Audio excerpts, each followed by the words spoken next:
Hello, and welcome to this week's podcast brought to you by the Good Money Guide and our sponsors Pepperstone, who are a multi-regulated CFD broker providing trading services in forex stocks and commodities in multiple destinations. I'm Michael Hewson, and joining me again as we resume after a short summer break is Pepperstone Senior Market Strategist Michael Brown. Good morning, Michael. Very good morning to you, mate. You're looking very well and healthy and refreshed after a couple of weeks off the desk. It's good to be back and no shortage of topics to talk about as well. Yeah, indeed. I mean, obviously, before we broke up for the sort of like this 2 week break, we had Jackson Hole, more record highs for US markets. We've also seen more record highs for the FTSE 100. I think the record high is obviously in expectation of a Fed rate cut next week, and obviously that's something that we're going to discuss in greater detail. The weak US jobs data, inflation that may well be starting to plateau. But before we get to that, it's time for the risk warning. So Indeed. Here we go. The information provided here, whether from a third party or not, isn't to be considered as a recommendation or an offer to buy or sell, or the solicitation of an offer to buy or sell any security, financial product or instrument, or to participate in any particular trading strategy. We advise any readers, viewers or listeners of this content to seek their own advice. Spread bets and CFDs are complex instruments and come with a high risk of losing money rapidly due to leverage. 73.7% of retail investor accounts lose money when trading spread bets and CFDs to this provider. So,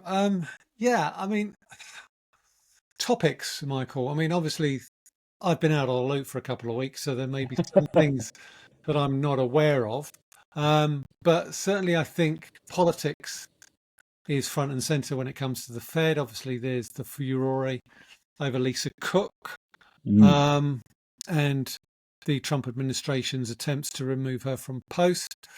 Obviously, we're looking ahead to the Fed next week. I'm looking ahead to the Bank of England next week. We'll discuss that in greater detail. But let's look at what's driving markets this week, because we had an ECB rate decision yesterday. We've had UK economic data. I'd like your views on that.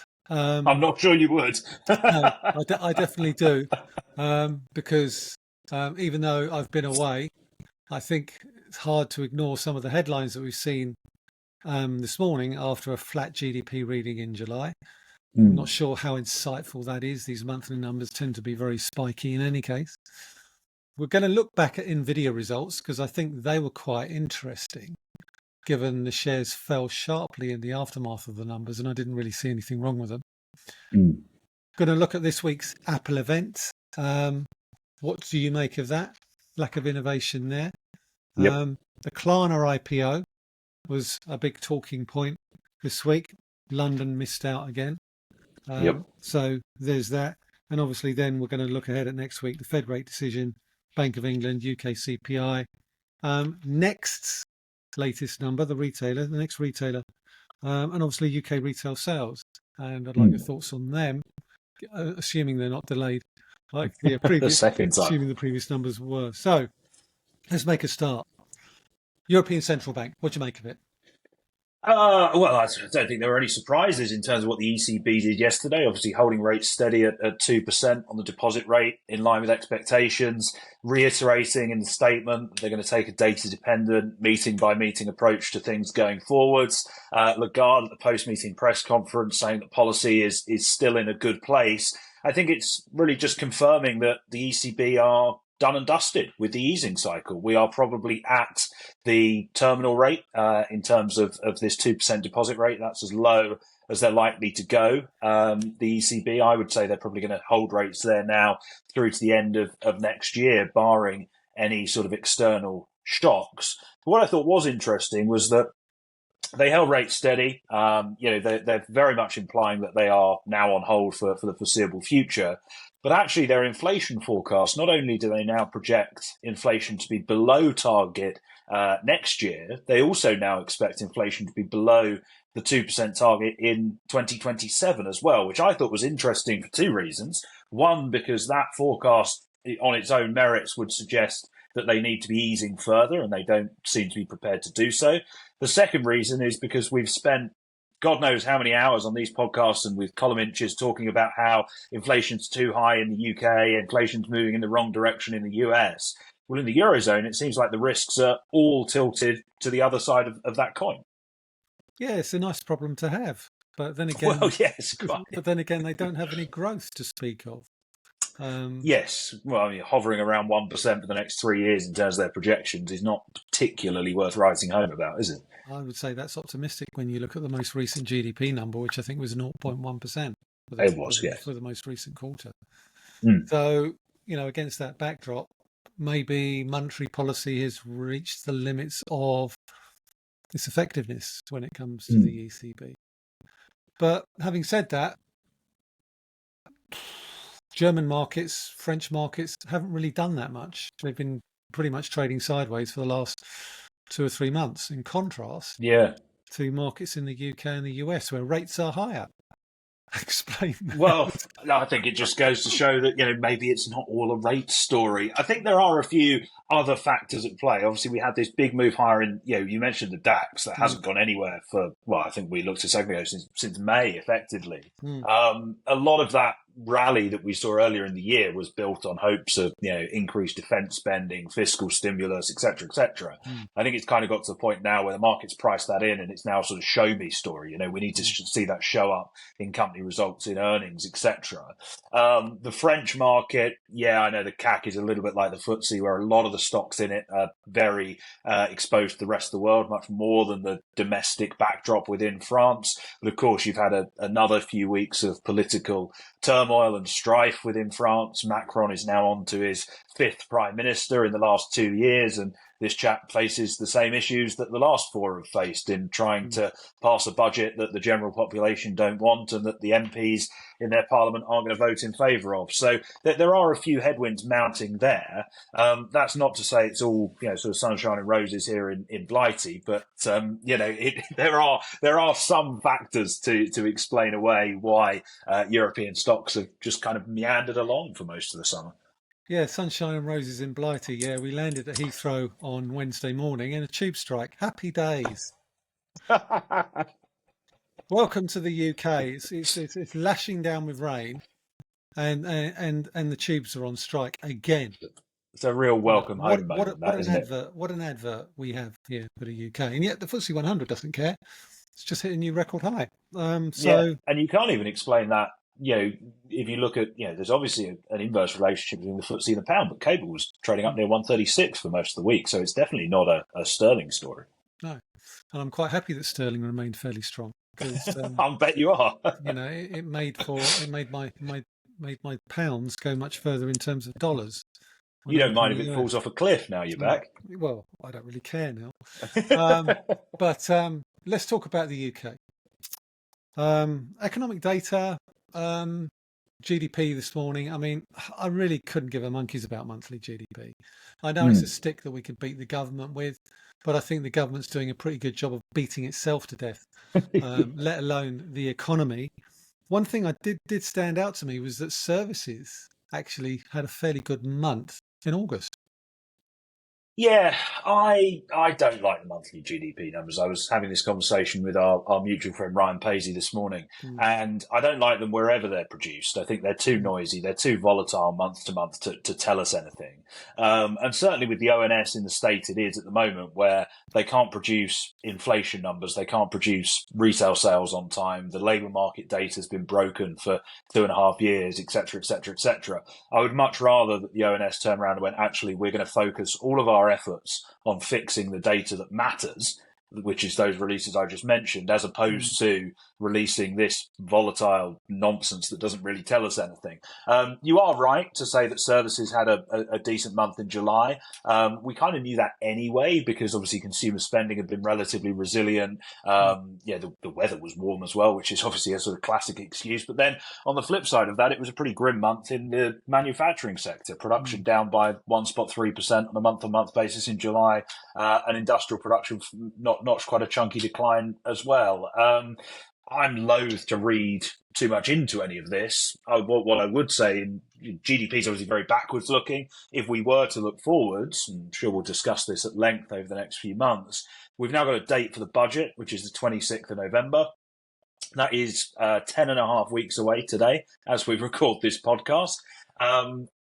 What you've now got is 10 and a half weeks of uncertainty, of trial balloons, of government leaking stories to the press, effectively 10 and a half weeks where businesses are going to be hit with a barrage of bad news around what possible taxes could go up at the end of November.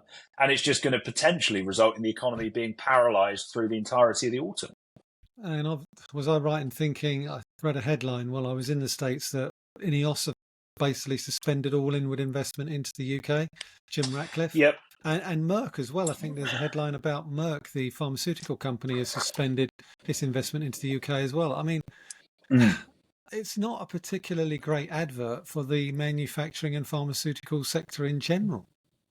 No, absolutely not. And as you said before we hit record, traditionally that has been a real strong point of the UK and of the UK economy, the life sciences and the pharma sector. And now even they are starting to look at things and go. I think Merck said in their press release, or in their spokesman was commenting, saying the UK environment is not conducive to investors and to business. And I think that basically sums it up, to be honest. That's what we've been saying for a number of months now, and that's not going to change anytime soon. And yet, if you listen to the government, they say that the UK is one of the best investment destinations in the world. No, all I can say is that's a very low bar. Well, an incredibly low bar. Although there are some companies, I will, just to provide a little bit of counter to that, there are some bits of good news. Obviously, we've got all these tech CEOs coming over as part of Trump's state visit next week, so there may be some investment coming out of that. There's also some rumours and reporting doing the rounds that JP Morgan might be looking to construct a new office, 2 million square foot of office space in Canary Wharf in London. So there are some signs that there are little bits of green shoots, but I think on the whole, the news flow remains negative overall. Well, I suppose at least we have the fact that the FTSE 100 still looks fairly resilient and could well push higher. Whether the same can be said for the FTSE 250 is another matter. But I think, when you actually look at UK markets, they are resilient, even if the economy is probably flatlining. Yeah, I would agree with that. But I think, again, the FTSE 100, you alluded to it, is not really a barometer of any sort of the UK's economic performance. It's the mid-cap, the 250 that you need to look at for that. And you would expect that to face a barrage more headwinds than the blue chip index. I think the bigger question is the FTSE 100 still cheap? If you compare it to the US, yes. But then if you compare anything to the US, it looks cheap. Is it cheap relative to, say, German DAX, the CAC 40, the Nikkei 225? I think you'd still say it is. I think you'd still say it is. Although, having said that, the FTSE has been quote unquote cheap for probably 3 decades now, and it's only really the last few months where we've actually seen the market really start to move higher. When it was really when we broke above that 9,000 mark that the momentum behind the gains really started to build a little bit more. I'd say it's still cheap. It's just not as cheap as it was. Well, it can't be. It's rallied a couple of thousand points. Well, it's rallied 50% since 2019, I think. So it was around 6,000, 7,000. So I mean that's the perspective, I think, or the lens that you have to look at it through. Anyway, let's move on. Just before we left, we previewed Nvidia and their latest Q2 numbers, and by and large, they pretty much blew the doors off. Please explain why the shares sold off. I mean, they're back where they were. They're back where they were now, but when I look at the numbers, it beggars belief that actually the shares haven't actually rallied further. Well, no, and I thank you for giving me the easy questions to answer on this podcast this week, mate. Just for a bit of context around the numbers, I think it's worth noting that on the day of release, at the cash close, 20 minutes before Nvidia released earnings, they were up 35% year to date, which is significant. For Nvidia, that's a bad year in recent times, but that is a very, very significant move in 8 months or so. I think it's a classic case of basically the bar being an impossibly high one for the company to meet. Nvidia's results, I think we've had this conversation before. If you look at the numbers in isolation, without even knowing the name of the company, you would say this is an absolutely stellar set of results, whether it be revenue, how that revenue has changed year over year, really, really solid growth. Margins are at 71, 72%, which was slightly higher than they guided for.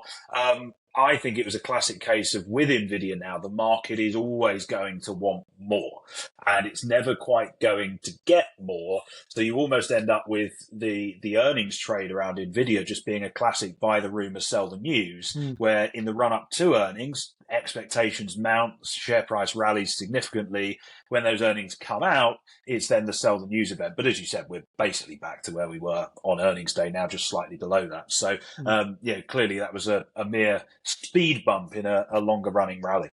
I mean, let me give you an idea of the numbers and why I was surprised. So basically Q2 revenue was $46.7 billion.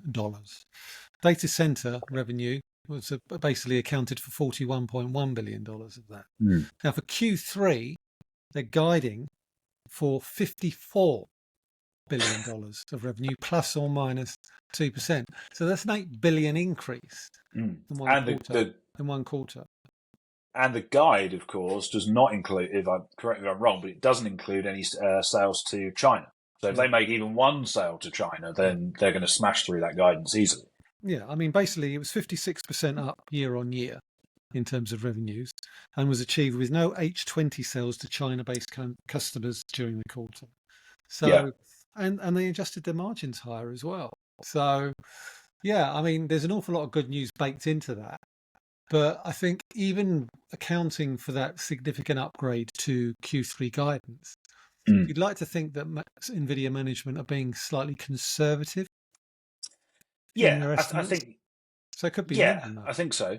I certainly wouldn't rule that out, and I certainly wouldn't rule out, some commentary to that extent as we near the third quarter result, which will come in 3 months or so. I mean, there's still really not much to dislike about Nvidia, to be completely honest with you. They have reliably blown the lights out for a number of quarters running now, and it looks like they're going to continue doing so for many quarters into the future. And if they can resolve these issues with China, which are obviously much more political in nature, then that would be absolutely cracking and unlock quite significant upside as well. Yeah, I mean, obviously they've been diversifying their business as well, so they're in a good place. But there's an awful lot of good news priced in, I would suggest. Okay, so let's move on to another multi-trillion-dollar company, whose fortunes haven't really been as, I would say, good as the other Magnificent Seven, Apple. Annual event where they basically outline their new Christmas ranges, if you like, or pre-Thanksgiving, pre-Christmas ranges, and all we got was more upgrades. Yeah, there's nothing. I mean, I will say that the new AirPods, which do this live translation feature, I think that is pretty cool. Objectively, it's like something out of a sci-fi film from a few years ago. Universal translator. Yes, that's right. But that's you can't, that's not going to, you can't build the whole business around that. That's just an add-on, let's be honest. Oh, we've got a new iPhone. It's super thin. Okay, we've made a thin iPhone before. We've put a bigger camera on it. We do that every year. The screen's better. Well, the screen's better every year. The watch. I think the processor in the watch hasn't actually even changed from the Watch 10 to Watch 11 that they just announced. It all feels a little bit stale, to be completely honest with you. There's no new products, no real innovation, either in hardware or in terms of software, to be completely honest. I was actually thinking about this the other day, and the last new product that Apple released was the glasses, the goggles, the Vision Pro headset, which was a couple of years ago, which they don't seem to now talk about because it was a complete commercial flop and no one used them or no one wears them, etc., etc., etc. So I don't really know where Apple is going at this point. They're not innovating on the product front. They're not innovating on the software front. They're massively behind in terms of AI and getting that into Siri. They just can't seem to crack that at all. I don't know what's next for them. I mean, they've sort of said that the battery life on the new iPhone is probably the longest battery life of any phone that they've produced, which probably wouldn't be hard given how the batteries degrade over time. Well, Um, I'm glad you said that. I did say, sort of tongue in cheek on Monday, I put it out on Twitter that basically stop messing around trying to make phones as thin as a credit card. uh, I think the majority of people would actually take a phone that's 3 times as thick if it lasted all day. hmm. I mean, That's what the customer wants. that's right, and that's where they're lagging. I mean, I've got a Samsung Galaxy, and it lasts me 2 days, and I Lucky use it you. quite a lot. This is on 60%, and it's 5 to 11 in the morning. It's just ridiculous. Yeah, but you do use your phone a lot, mate. That is true. That is true. But Um, anyway, I think with that, before we go into my phone habits, I think Apple just seem out of ideas. It all mm, seems a bit stale. It all seems a bit samey. It's all quite repetitive, and the share price reflects that. We're down about 8% on the year, and you can kind of understand that. Obviously, we had all the issues with tariffs, China, India earlier in the year, and now the market's kind of moved past that, but actually reflecting on the company itself and going, what are you offering? mm, What's there to excite investors? What's there to excite the consumer? I don't think there is anything. someone said, I think, while I was away, if Apple's not careful, it could go the same way as BlackBerry. Mm. Potentially, yeah, potentially, because there is a lot of stickiness in terms of their user base. At some point when I decide to replace this, I'm going to go and buy another iPhone Mm, because I've used iPhones for donkey's years, and you pick it up and it just works. And same with an iPad and mm, AirPods and whatever. But it's not going to take a lot for whatever the new greatest technology is that comes next, whether it's Samsung, whether it's Google, whoever it may be. mm. If they steal a march on that front, then very quickly they could end up taking market share away from Apple. And it does feel almost as if they are resting on their laurels a bit. Well, I think they are. I mean, basically Apple ate BlackBerry's lunch, Mm, and now Samsung and Android and Google are eating Apple's lunch. mm, And these things tend to be cyclical. And if yeah, Apple wants to stay on top of its game, it needs to catch up. My Galaxy has AI on it, and it's a model that's nearly 4 years old. yeah, It's the S22, and I yeah, see no reason to change it. Not get. I yeah. mean, I'm being prompted to upgrade to the S25. I've got no interest. No, The but phone that I've got, that sort of sums it up. Where you've got something that's 4 years old, it's got AI in there, yeah, and it works. it works. This is a year old, and Yeah, well, maybe it has got AI in it, and I just don't know how it works. But I mm, can't imagine it does because Apple have had so many problems with it. mm, But yeah, I don't know where they go next. They need something new, and there just doesn't look to be anything new coming. yeah. I mean, I like Apple. Don't get me wrong, I do because I've got an iPad and I use it all the time. But it has its limitations. Anyway, let's move on. Enough Let's, about our technological yeah, usage. let's move on. We had a big IPO this week, which Yes, London missed out on. Klarna. again. Klarna traded at a premium straight away, up 30%. Obviously, it didn't finish the day up 30%. But another success story, it would appear, when it comes to a successful IPO. Indeed, yeah, and actually, it's a sign potentially that the IPO market is starting to get going again. Of course, we came into the year thinking that M&A and new listings would really benefit from the Trump administration taking office, and it just didn't quite happen. And then, of course, we had all the turmoil around Liberation Day at the start of April, which put a lot of new listings on hold as well. So maybe we are now starting to step up a gear on that front, but as you said, they popped 30%. They closed 15% higher on their debut. It's another one that London missed out on. Mm. I think it's a list as long as your arm at that point at the moment. But yeah, clearly the market is trading that well. I think the interesting thing with Klarna going forwards is they've got this plan, and part of their IPO prospectus was to move from being purely a sort of buy now pay later firm to Mm. being more of a digital bank in the mold of a Revolut or someone like that. So it's going to be interesting to see how they pull that off, particularly as I'm not entirely sure banking innovation is something that the US is either known for or tends to look particularly favourably on. But it will be interesting to see how they get on with that one. Well, you could say the same about the UK. I mean, Revolut's Well, been struggled yeah. to get its own banking license for quite some time now, and Mm. certainly in terms of Klarna and the buy now, pay later. Um, I'm not sure that is regulated quite yet, is it, by the FDA? I don't. I don't know is the honest answer. I don't believe it is. Hmm. Um, I would hope if it isn't, I would hope it is pretty damn quickly. Because obviously consumer finance is coming under even more pressure. I'm not really sure buy now, pay later is such a good idea. If you can't No. afford it, don't buy it. That's Yeah. how I was brought up. Or Yeah. basically, wait until you can. But Yeah. No, I agree with that. But there we are. They mm, seem to have built a business out of it. There does seem to be a market there for yeah, it, at least for now. indeed. Okay, so that's pretty much précede the last couple of weeks as much as we can. Let's talk about next week. Fed rate decision. So we're pretty much nailed Yes. on for a rate cut. Obviously, Jay Powell did sort of tee it up a little bit in his Jackson Hole speech because Mm. I think he was probably a lot more dovish than an awful lot of people expected. And obviously, the hiring patterns have shifted the conversation somewhat. Yes. Talk about the BLS adjustment. Well, I'll get on to that momentarily. I think Okay. I think Jackson Hole was interesting because for me it was Powell turning things on their head as to how they have been all year in terms of how the Fed's reaction function is working around the dual mandate. Basically, what do they care more about, inflation or the labour market?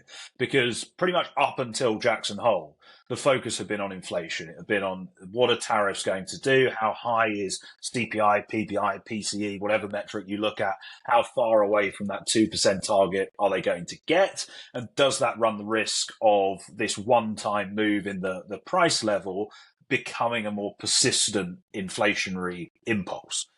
At Jackson Hole, Powell effectively, in many more words than this, said, we are now confident that tariffs are going to be a one-time shift in the price level. The balance of risks facing the labour market is changing, and that may warrant adjusting policy. And that last bit, he didn't even need to say it. Powell could have just said, we're confident that tariffs are going to be a one-off effect, and the balance of risks to the labour market is changing. The mere fact that he added that in is why we went all in on the idea of a 25 basis point cut from the Fed next Wednesday. And then you've kind of had this sort of perfect storm since Jackson Hole, or imperfect storm, because it's all been bad news, where we had a dismal August jobs report, 22,000 on the headline payrolls print, unemployment up to 4.3%, cycle high, underemployment 8.1%, also a cycle high. Then 2 days after that, earlier this week, you had the BLS with their benchmark payrolls revision, the preliminary benchmark revision, which locked almost 1 million jobs off the March 2025 level. Clearly, their data collection methods need a hell of a lot of work at this point. And then yesterday, we had initial jobless claims up at 260 odd thousand, which is the highest level since October of 2021. Now, there may have been a bit of seasonal skew and potentially some skew from layoffs in Texas on that one. But it has, in the space of a fortnight, moved from a Fed that were very cautious around what's going on with inflation and looking to sort of bide their time to one that's now, I wouldn't say panicking, but one that is now much more cognizant that actually the labour market is not necessarily as resilient, as solid and as rosy as we had all expected and thought it was. Indeed. I mean, there have been some calls for a 50 basis point rate cut. Hmm. There What do have you been think? some calls for a Yeah. 75 basis point rate cut as well. I mean, all this jobs data aside, okay, and obviously the jobs market is slowing, Mm. but the hiring is still positive. Um, how do you account for the fact that JOLTS job openings are still over 7 million? Yeah, I think this is an interesting one. I think one of the key points within the US labour market now is that there are a number of job openings, but also the JOLTS is now almost equal to the number of unemployed people, if not slightly below that, which is another sign that the labour market is starting to weaken. I think these calls for a 50 basis point cut are wide of the mark. I don't think the Fed would be that aggressive. I don't think there's a need for the Fed to be that aggressive. I know they went 50 this time last Yeah. year, but the inflation backdrop was in a very, very different place in 2024 to where it is this year. I think what we are now more likely to see is potentially consecutive cuts at a series of meetings, whether that be each of the final three meetings of this year and potentially into early next year as well, if the labour market continues to deteriorate. I think that's more likely than larger clip sizes, purely because the Fed do want to move carefully given the inflation backdrop. Although, having said that, it is almost certain that there will be dissents at the September Fed meeting, probably, I would argue, on both sides. They're going to cut 25 basis points. I think Steve Moran, who is going to be there at that meeting as a governor on loan from the Council of Economic Advisors, don't be started on that one, he will vote for at least a 50 basis point cut. But then some of the regional presidents, Alberto Museum and Jeffrey Schmid, they've been relatively hawkish recently and were relatively hawkish at Jackson Hole. So there's the potential that they don't even think a cut is necessary. So there, in a similar manner to the BOE, actually, you do have this real vast dispersion of views as to the appropriate policy path. The difference, of course, is at the Fed, we have a rather orange political tinge, which is clouding those divisions quite a lot as well. Yeah, indeed. And it's a point that I made, I think, in previous podcasts. The US president can complain all he likes about the Fed, the Fed chairman not cutting rates, but it's not an individual decision; it's a collective decision. Yeah. And if the collective doesn't want to cut rates, it doesn't matter what the chairman thinks. No, absolutely. And the chair, whoever that chair is, could find themselves in the minority. And that is, depending on who is appointed to succeed Powell next May and what the policy outlook and the macro backdrop looks like then, that is a possibility. Okay, so we can reasonably expect 25 basis point cut pretty much nailed on from the Federal Reserve next week. The Bank of England has got a slightly thornier problem to get around. They were really split the last time they cut rates by 5-4 decision. What do you think they're going to make of the UK economy and the prospect of further rate cuts going forward? Because we're not expecting a rate cut from the Bank of England. No, we're not. And actually, to be honest with you, I don't think bank rate is going to be really featuring in anyone's thinking when we get to that Bank of England decision next Thursday, because it is more importantly their annual review into their balance sheets and into quantitative tightening. And of course, given the significant selling pressure we've seen at the long end of the gilt curve recently, the 10-year yield was at its highest level since January last week. The 30-year yield was at 27-year highs last week as well. Given those jitters, I would expect that we are going to see quite a significant slowdown in the pace of balance sheet runoff from the BOE. And I think they should also slow, if not end, this, quite frankly, ludicrous idea of active gilt sales, where you're selling gilts into the market for no real reason and crystallizing a huge loss on those holdings. Besides that, in terms of the actual policy announcement itself, I mean, bank rate is going to stay unchanged. I think we all know that. That's going to hold steady at 4%. Probably some dissenters, though. Alan Taylor obviously voted for a 50 bip cut in August. He was at the Treasury Select Committee recently saying he thinks there should be between 4 or 5 cuts this year. Well, we've only had 3, so I'm assuming he's going to vote for another one. Dingra, we haven't heard from her since June, I believe it is, but I mean, she's always going to vote for a cut. Even if rates were at 0, she'd probably vote for a cut, to be completely honest with you. She's that dovish. I think the real interesting one for the BOE, the date for the diary is the 22nd of October, because that's when we get the September inflation numbers. The bank reckon that CPI is going to peak at 4% in September. If it comes in above that, even slightly above that, then that really casts doubt on the idea that they're going to be able to move much lower in either November or December. Right, here's a question for you. A year ago, UK inflation was 1.7%. It's now just shy of 4% and could well go higher. And yet the Bank of England has cut rates consistently over the last 12 months. Why? Inflation's going up, and you've got policymakers voting to cut rates below the current level of inflation. How does that make sense to anybody?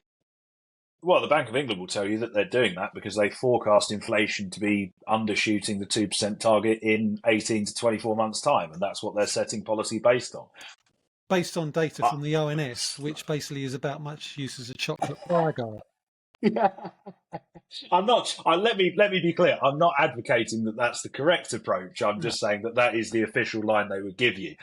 It is ridiculous, and I do think we are getting to a point where, yeah, there is a real risk that BOE don't do any more this year in terms of rate cuts. I think markets don't fully price another cut until next March, which Mm. is quite punchy. But if inflation does continue to move in the wrong direction, then the bank are going to have to sit on the sidelines, even though the labour market is weakening, even though the economy is losing momentum. The BOE are going to have, frankly, no choice but to stand pat.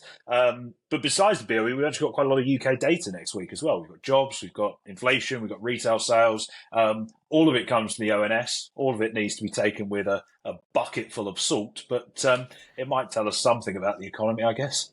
Yeah, I mean, UK CPI. So let's talk about that. That's due Mm. out next week. Base rate currently at 4%. Headline inflation currently close to 4%, with food inflation, services inflation, RPI all above Mm. 4%, which sort of reinforces your point earlier that really the Bank of England is in a bit of a bind. And then we've obviously got UK retail sales. Again, they were revised Eventually. eventually. Well, they were published eventually, but they also included significant downward revisions to previous months. Yeah, and just to clarify for our listeners' benefit, this is not only previous months in terms of the July report revised the June figure, it was previous months for about 2 or 3 years. And the reason for this is, in short, the ONS don't know how the months of the year work. They somehow made a complete pig's ear of moving from the 4 weekly data collection cycle to then trying to turn that into month over month data. I'm not entirely sure how they managed that, but I think the underlying message is actually similar to what we mentioned in terms of the US labour market. The consumer in the UK is perhaps not as resilient as we thought. Yeah, I mean, one thing that really struck me, I remember talking to you at the time when the April numbers were released, and there was a strong gain seen in April. And we couldn't work it out. And we couldn't work out why, because obviously all the tax changes kicked in since then, as Hmm. long as various national insurance increases on businesses and what have you. Turns Turns out out, there's a very good reason why we yeah, couldn't work work it it out, out. because basically the number was wrong. It was revised from um, a big gain to a decline of 0.4%, and suddenly it Yeah. all makes sense. Yeah. So we saw strong gains in February, March. That makes perfect sense. It was almost like a last hurrah on the part of Hmm. consumers before all those tax increases kicked in. And in April and May, fell off a cliff. Rolled over again. Yeah, Yeah. Which makes a lot more sense. it And makes it. actually, that Yeah, starts to add up. yeah. Yeah, I think that there is a serious point around all this, though. I know we're joking around, and you know, it's not the serious point is not we couldn't work it out.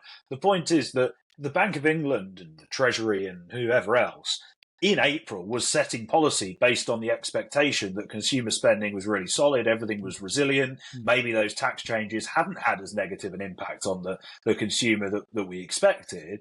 But then actually 6 months down the line, we find out that they did, but all of those policy decisions have now been made. Mm. And, you know, the economy has moved on from that. So this is where issues with data, whether it be the ONS, the BLS, whoever, this is where those issues have a real world effect because we're trying to set policy for an economy, but we don't actually know what that economy really looks like. We're getting data, but we can't really trust that data.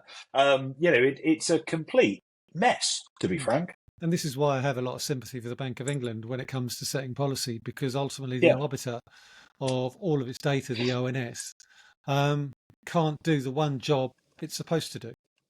yeah, no, I fully agree with you. You know, I'm not given to feeling sorry for these people, particularly often in Mm. positions of Mm. power and policymakers, but it's a tough job at the best of times. It's an almost impossible job when you can't rely on the data you're being given. Especially when you've got people like ourselves who are basically calling you out for every mistake that you make. Yeah. And unfortunately, it goes with the territory. I get Mm. calls wrong, and I get called out for bad calls. Part of, part of the job. I'll own up to them. Exactly. Part of the job, but I'll also celebrate my successes, such as they are. Anyway, let's move on. Obviously, we've got CPI, we've got retail sales. In the context of retail sales, a good arbiter of UK consumer spending. Next PLC. Probably better than the official data, to be honest. Well, yeah, I mean, and I've said that, and I've said that in the absence of hard data from the ONS, look at the earnings reports of retailers. Look at the reports for banks in terms of mortgage approvals, loan demand, and all of that sort of stuff. And basically make your own decisions. Don't trust the official data, because the official data, we all know, is ropey. It's basically analog data in a digital age. Yeah. Anyway, so Next maintained its profitability at its last set of numbers, upgraded its guidance. When is that bubble going to burst? The share price hasn't really done that much since those first quarter numbers came out, but it's still around about £12 a share. Their sales guidance for Q2 and H2 was slightly weaker. They said it was pretty much going to be tilted towards the first half. What's Next going to tell us about the UK consumer in the second half of the year? Well, I mean, you would imagine that they're going to tell us the consumer has been more reserved, more reluctant to spend, tightening their belts a little bit, given the weakness we've seen in the labour market, given the general sort of mood music of the economy. But then this is Next. So we sort of sit here and go, that's what the logic will tell us. But this is a company that almost every quarter, every half, they upgrade their profit guidance. So, I'm not going to sit here and say they're immune from any broader slowdown in consumer spending or in the economy. But it would be a very, very big surprise if they didn't up their guidance once more, because they've sort of built that reputation for themselves now. Yeah, I mean, their full price annual sales guidance are expected to rise by 6% to £5.4 billion and total group sales of £6.6 billion, an increase of 5%. Now, obviously, since that assessment in May, the shares have moved sideways. It'll be interesting to see whether or not that sales guidance is maintained, or whether or not it's adjusted higher along with their profit guidance, which is currently at £1.08 billion, which was an increase of 14 million in its first quarter. So keep an eye on next week, because that could be a fairly decent arbiter of how that particular retailer sees the direction of the UK consumer. Just a useful bellwether, I think. Yeah, I think so. Most definitely. Okay, two notable companies. FedEx. Always. Don't say it. Don't say it. Well, they had a fairly decent set of fourth quarter numbers. So their guidance, they upgraded their guidance, but the market was very unimpressed by that guidance. And since then, the shares really haven't done that much, languishing at pretty much the lower end of the recent range. Improvement in margins, again, improvements there as they restructure the business. They're due on the 18th of September. And I've used this one, Darden Restaurants. Now, those of you who follow me on Twitter will have seen that I tweeted. Have you been propping them up? I was propping them up in the US. I went to the Olive Garden. I always love the Olive Garden. It's a great restaurant. And they appear to be doing okay. I mean, it's one of the few restaurant chains in the US where the share price has basically traded at record highs in June. It's slightly lower than that now. And where the company reported an 11% increase in total sales in its previous quarter. So be interesting to see whether or not that particular restaurant chain can actually continue to see its shares move higher. I think they're also, interestingly, since the 26th of August, they're up by 3.5%. I wonder if there's a correlation there. Well, it might be. I didn't just go to the Olive Garden. I also went to breakfast, lunch, and dinner. Yeah. I also frequented places like Denny's and the Cheesecake Factory. There's definitely a theme there. There we go. If we want to build a Hewson portfolio or an ETF, it's just restaurants and food. Yeah. Denny's, Darden Restaurants, and Cheesecake Factory. But yeah, my trip to the US. I mean, what I found out there was, an economy that's not going gangbusters, but it's not hard to see why the US economy is as resilient as it is. And I'll give you one example. Hired a car, we travelled over 2,000 miles in the 2 Yeah. weeks that we were there, travelling across Colorado and Utah. And I filled up the car. It was a Kia Niro, fairly decent car. Filled up the car for $30. $30. Jesus. That's 22 quid. Do you know how much it costs to fill up my car here in the UK? Same size Yeah. petrol tank. Over 3 times that, I would have about thought. £50. Yeah. And we wonder why the UK economy is stuck in the mud. You know, I travelled all over Utah and Colorado for pretty much $120. Mm. You know, Yeah. 540 miles per tank, basically. Mm. And we wonder why this economy is stuck in the mud. It's because idiots like Ed Miliband and previous governments as well, I include, we're plague on all their houses, have Yeah. basically taxed energy to the hilt. Mm. And it is tax because Yeah. the price of crude, the price of gasoline Mm. is the same. We are literally shooting ourselves in the foot with that one because our fuel duty is so high here in the UK. And actually, I'm glad you brought that up because this is where economics becomes a little bit fuzzy. You look at the data, you look at non-farm payrolls, you look at unemployment, you look at jobless claims, you kind of go, well, hang on a minute, are we on the verge of a recession in the US right now, or is this something else? And you're sort of saying the economy is ticking along, effectively ticking over stateside, and I think that's kind of how I'm seeing things as well at this moment. I feel like what we're seeing in the data is more of an adjustment to the tariffs and all of the uncertainty that we saw earlier in the year, as opposed to any sign of structural issues within the economy, which I don't particularly see any notable signs of. And I think that when you take that back to markets, you take that back to the Fed, it means that these calls for 50 basis points, 75 basis point cuts are wide of the mark. But it also means from an equity perspective that actually, if the Fed is going to ease a little bit into an economy that remains resilient, earnings growth remains solid, then that strengthens the bull case for the stock market. Yeah, certainly does. So yeah, basically on that note, I think we can pretty much call time on this week's podcast. So Indeed. So yeah, I mean, basically, key events next week: Bank of England, Federal Reserve, next numbers, and obviously UK data. So this time next week we'll go over all of that and try and make sense of any of the narrative that comes out from next week's key events. So until next week, have a great weekend all, and happy trading.